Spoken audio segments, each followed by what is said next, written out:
In this video, I'll show you how to download Windows 11 ARM directly from Microsoft servers with no signup required.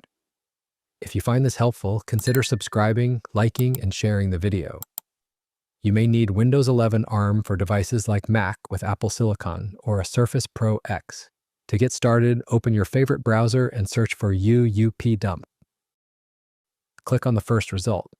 On the home page of the website, choose the Windows version you want from this drop-down menu. After that, you will get a list of the latest Windows versions with the latest updates. Select the latest version that has ARM64 tag under Architecture. Choose your language from this list and click Next. Here you can either leave both editions or select only the one you want. I will remove Windows Home Edition. Click Next. Under Download Method, select Download and Convert to ISO. In Convert Options, select Include Updates.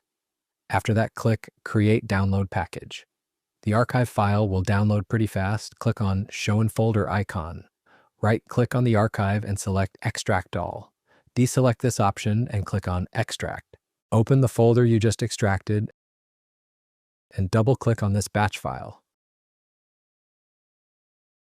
Click Yes to allow the script to run.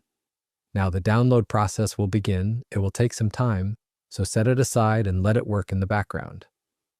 After the script is done, you will find your ISO file inside the root folder.